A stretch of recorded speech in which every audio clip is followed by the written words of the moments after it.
The minority Liberal government has prevailed in its first test of confidence after the throne speech was adopted, but without a vote. There had been some uncertainty regarding how that vote would unfold after at least one party outright said it would not be in favor. That party was the NDP. Interim leader Don Davies joins me now. Mr. Davies, thanks so much for taking the time this morning for the conversation. It's a pleasure to be with you, Caryn. I guess, what message were you trying to send the government by not supporting the throne speech? Well, I guess the message is that if the government wants New Democrat support, they're going to have to bring in policies that help working families across this country. And, we carefully examined the throne speech. We had a full caucus discussion. And frankly, there just wasn't enough in there that addresses the real priorities that are facing working Canadians. So we couldn't support it. I had spoken with the government House leader yesterday, and the assumption was that they were going to have enough support to pass the speech. Otherwise, an election could have been triggered, which is something that you have acknowledged Canadians don't want right now. So why was that still a risk that your party was willing to take? Well, there's three opposition parties in Parliament, Caryn, and the government needs the support of one of them. So we as New Democrats are sent here by 1.2 million Canadians to advocate for the policies that those people sent us here to advocate. So, we let the other parties evaluate the throne speech on their own. There's no doubt about it, Caryn, this was a very conservative light throne speech. It didn't even mention the words healthcare. Those words don't even appear in the throne speech. It didn't mention employment insurance. There was nothing about non-market housing, nothing about housing for Indigenous people. Very light on seniors or women or people with disabilities, really nothing on climate. So a lot of the priorities that we heard during the election for people just simply were absent. And it was a cut taxes, cut spending kind of throne speech. I think a throne speech any Conservative party in the world would be comfortable supporting, but it's not something that New Democrats or the working families we represent could see reflected in us. Respectfully, though, was there any other way to send this message to the government without possibly risking an election? And what would you say to the Canadians, some who think this was nothing more than raw politics?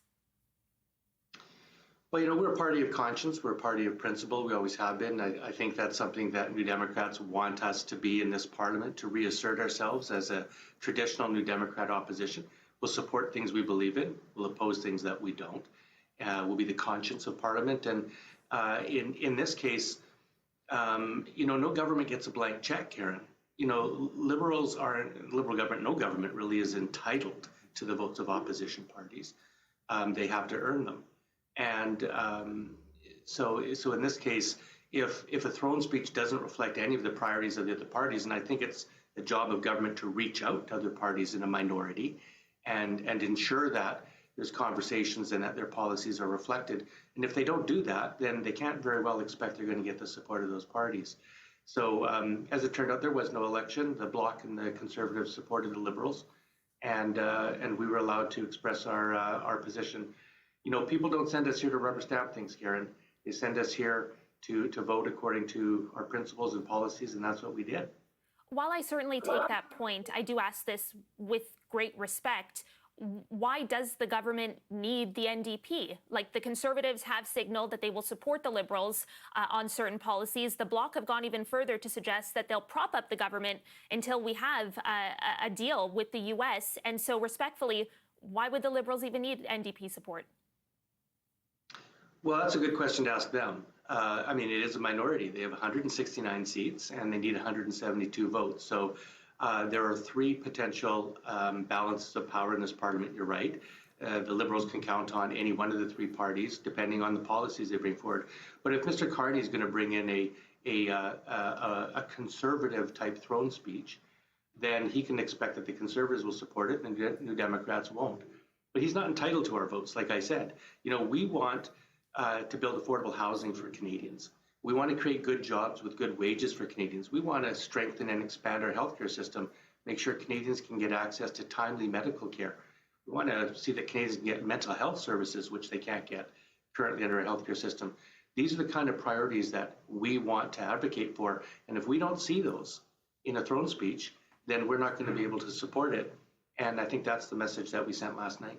Okay, I have to leave it on that note. I am out of time. Don Davies, Interim NDP leader, thank you so much for taking the time this morning. Really appreciate it. Always a pleasure to be with you, Caryn. Thank you.